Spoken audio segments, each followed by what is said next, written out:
નમસ્કાર, આપ જોઈ રહ્યા છો સ્પાર્ક ટુડે ન્યૂઝ. સમાચાર સુરતથી મળી રહ્યા છે. રસ્તામાં અથવા તો નડતરરૂપ મંદિરને હટાવવા હાઈકોર્ટના હુકમના મામલે વીએચપી અને સ્થાનિક લોકો ભેગા થયા. સુરત કલેક્ટરને આવેદનપત્ર આપવામાં આવશે. આ નિર્ણય પરત લેવા તેમના દ્વારા માંગ કરવામાં આવી છે. તો નિર્ણય પરત નહીં લેવાય તો ઉગ્ર રજૂઆત કરવામાં આવશે. મોટી સંખ્યામાં લોકો ભેગા થયા હતા. 12 જેટલા મંદિરોને હટાવવા માટે નોટિસ આપવામાં આવી છે. કમલેશભાઈ ક્યાડા, દક્ષિણ ગુજરાત પ્રાંત બજરંગ દળ પ્રમુખ. કમલેશભાઈ, શું રજૂઆત એને આવ્યા છે?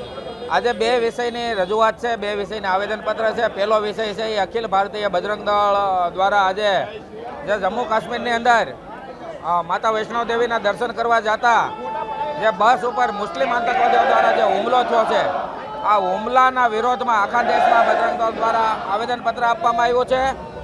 અને બીજો વિષય છે સુરત મ્યુનિસિપાલિટી કમિશનર દ્વારા સુરતની અંદર 11 થી 12 જેટલા પૌરાણિક મંદિરો છે જે 150, 200, 100 વર્ષ જૂના છે અને તોડી પાડવાની નોટિસ આપવામાં આવી છે. તો આ મંદિરો ન તૂટે એના માટે અમે એક આવેદનપત્ર માટે આપીએ.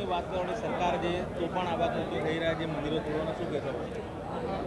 હિન્દુત્વની વાત કરી અને જે મંદિરો તોડવાની વાત છે, વિશ્વ હિન્દુ પરિષદ બજરંગ દળ હર હંમેશ તટસ્થ રહ્યો છે, હિન્દુઓની સાથે રહ્યો છે. અમારે કોઈ રાજકીય પાર્ટી હારે લેવા દેવા નથી. હિન્દુત્વની વાત કરવાવાળા અલગ હોય છે અને હિન્દુત્વનું કામ કરવાવાળા અલગ હોય છે.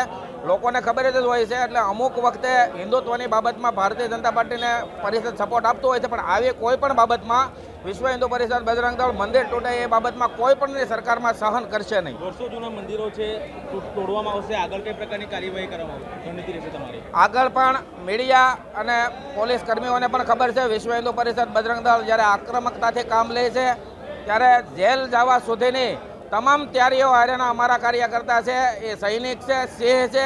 એટલે જેલ જવા પણ તૈયાર થશે, પણ મંદિર કોઈ પણ પ્રકારે તૂટવા નહીં દે.